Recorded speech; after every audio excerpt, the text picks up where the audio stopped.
Hola, mucho gusto. Es un placer poder saludar a esta audiencia que, como tal vez están empezando a ver algunos videos, algunas presentaciones que empezamos a hacer ya la semana pasada. Hoy no es la excepción. Hoy es un día donde podemos compartir con ustedes algunas verdades de la palabra. La intención, la motivación de mi corazón es poder trasladarles algunos conceptos teológicos, algunos conceptos maravillosos de la palabra. Como lo indiqué la semana pasada, aquí tenemos este libro precioso, un libro de 66 libros que dice la Santa Biblia, ¿verdad? Bueno, en este libro, pues lo escribieron varios hombres. Dentro de ellos hubieron tal vez personajes que tal vez no muy cultivados en la ciencia, pero algunos otros sí. Por ejemplo, tenemos a un médico como Lucas, otro recogedor de cabrahigos, a un publicano, un Pedro que era pescador, en fin, una variedad de hombres que Dios los inspiró para poder escribir este canon de 66 libros, aunque las otras Biblias tienen unos 14 libros más que le llaman los libros apócrifos. Voy a explicar después qué significa y por qué están.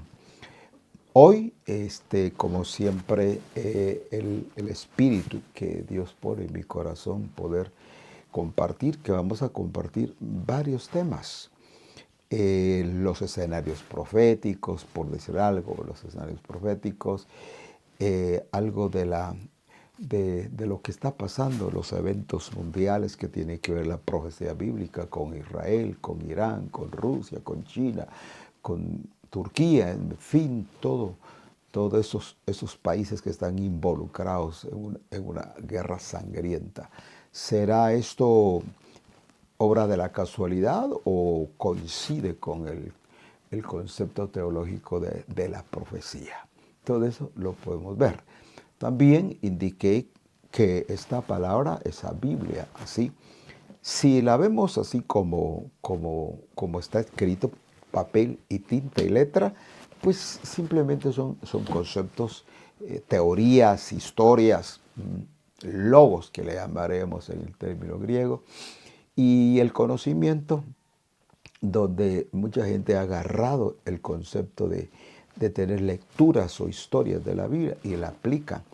Pero muchas veces la historia pues se vuelve una repetición de hechos, pero necesitamos entender la profundidad de la Biblia. Entonces, la Biblia contiene química, dijimos, tiene biología, tiene ciencia, tiene historia, tiene códigos. Aquí hay una codificación profunda. Es decir, que la Biblia no es un libro común y corriente. Es un libro que tiene mucho significado. Pero entonces, en base a lo que Dios me llevó por este camino del estudio de la teología por 54 años. Comencé cuando tenía apenas 13 años para estudiar en las escuelas de teología. Tuve algunos grados en ese campo y estudié toda mi vida. Y sigo estudiando. O sea, hay dos términos en griego, uno que se llama gnosis y la otra es epignosis.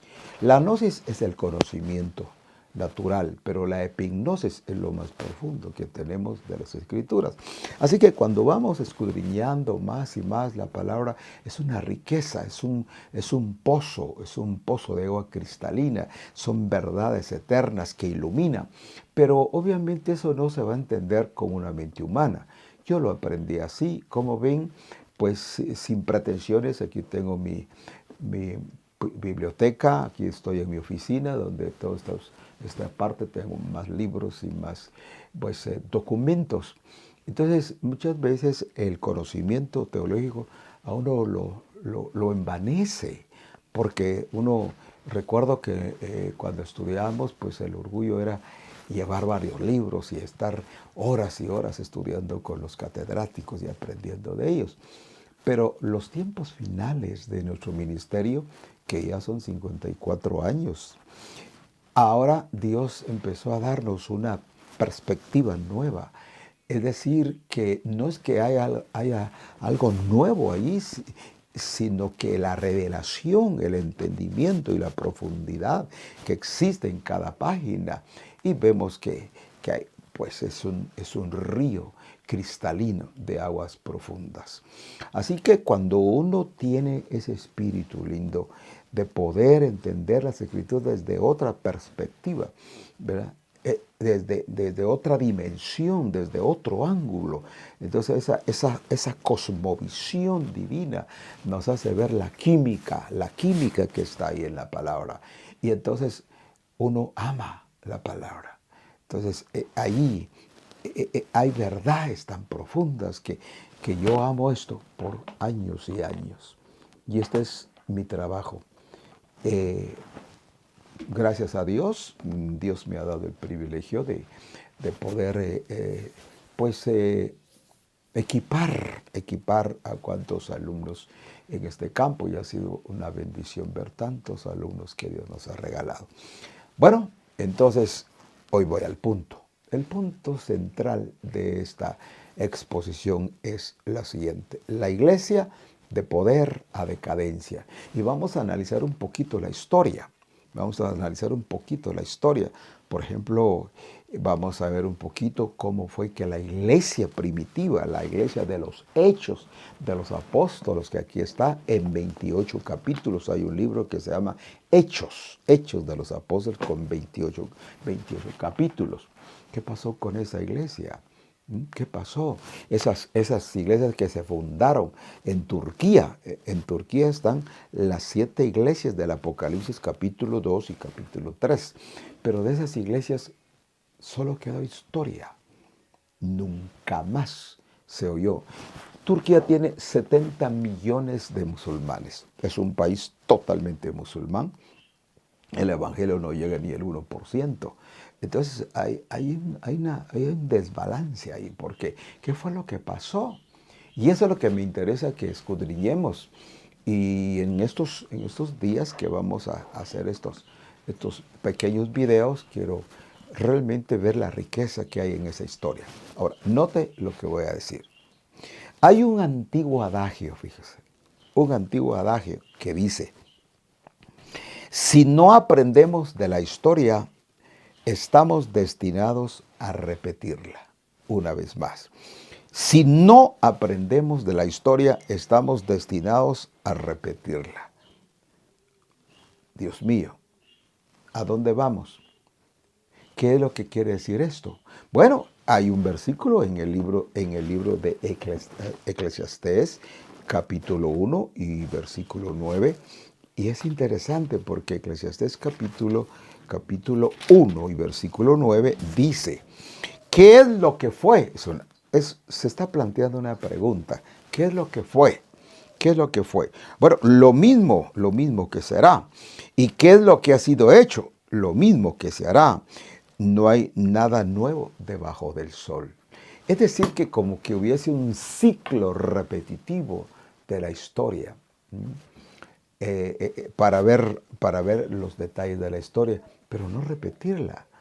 Entonces, cuando abrimos este abanico de historias, porque es un abanico, cuando uno ve los grandes avivamientos que vinieron al mundo, avivamientos gloriosos.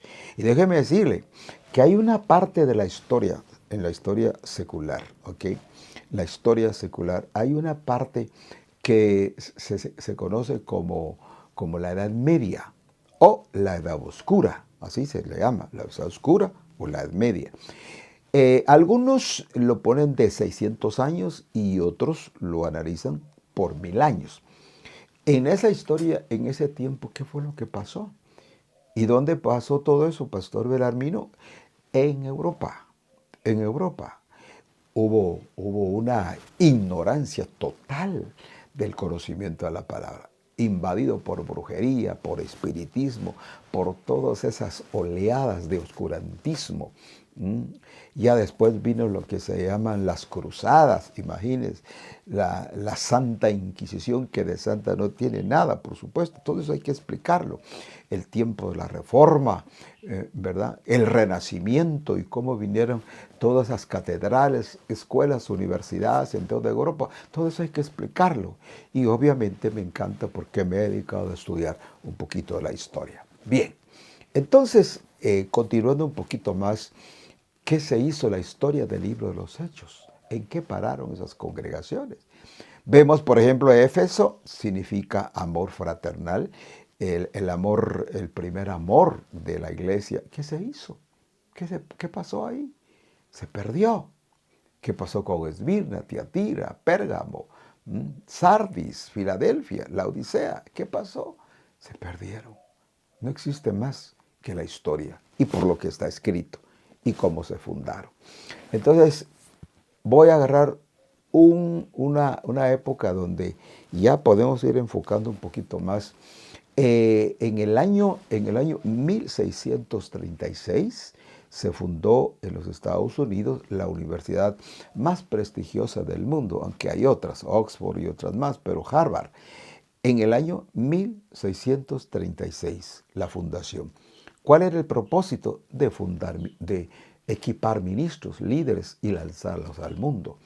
Hoy en día no es más que una universidad atea, totalmente atea. No me pregunte por qué, pero vale la pena saber eso. Humanista, humanista. Totalmente catedráticos negando la existencia de un Dios y por el pensum de estudio que se lleva, obviamente hay una parte de teología que ni entienden este asunto. Bien, ¿qué pasó? En el año 1800. 1800 ya viene el Evangelio a Guatemala. 1800 aparece aquí en Guatemala un gran reformador.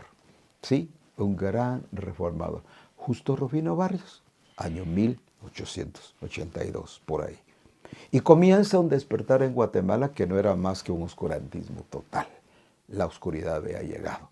Todo lo que es Correos, la Corte Suprema de Justicia, lo que es Antigua Guatemala, todo era una oscuridad que venía ahora, obviamente, de Europa. Imagínense, para ver eso. Pero ¿qué fue lo que vino a despertar? Entonces, gracias a Dios, año 1517. Año 1517, la gran reforma con Martín Lutero y comienza algo nuevo.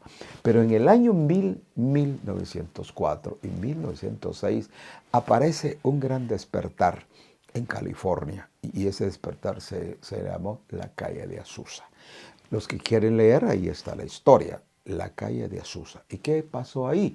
Un despertar de la gloria de Dios, avivamiento, milagros, un arrepentimiento genuino, la sobrenaturalidad, los hermanos se reunían, eran muy pobres.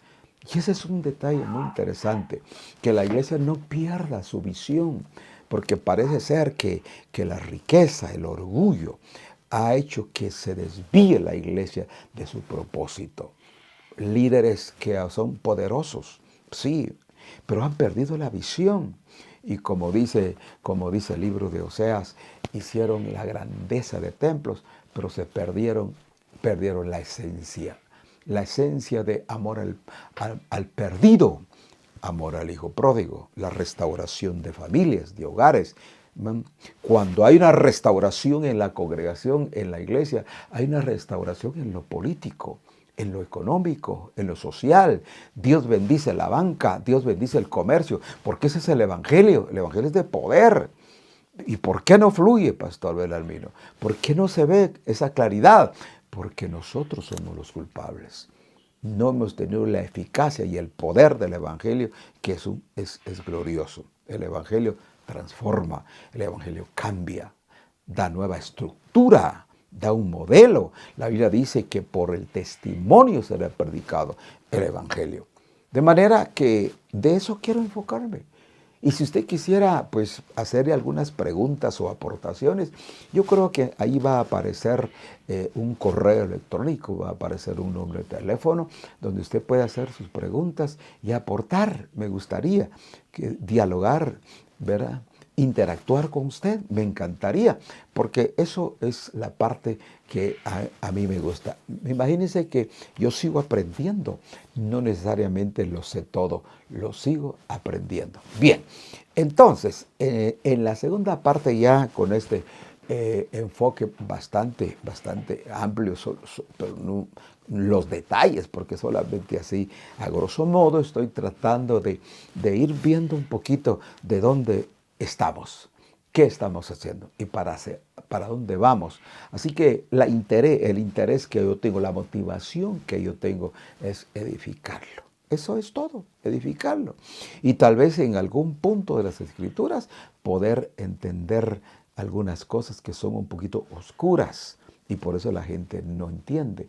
A algunas personas, Dios me ha permitido viajar a algunos lugares, a algunas instituciones donde he ido a dar clases de Biblia. Me dicen, pastor, pero eso ya lo sé, sí, está bien, ya lo sabe. Pero, ¿qué pasó con la evidencia? Digamos, hay conocimiento, hay teoría, pero no hay práctica, pero no hay cambios. Y el Evangelio es de cambios. Cuando el Señor Jesús entra a una ciudad, a un país, una aldea, a una comunidad, cambia, transforma. Cuando entra al corazón del hombre, lo cambia, lo transforma. ¿Por qué no? Si Él es poder, Él te cambia la forma de pensar. Y el que cambia su forma de pensar, cambia su forma de vivir. Mire qué interesante. El que cambia su forma de pensar, cambia su forma de vivir.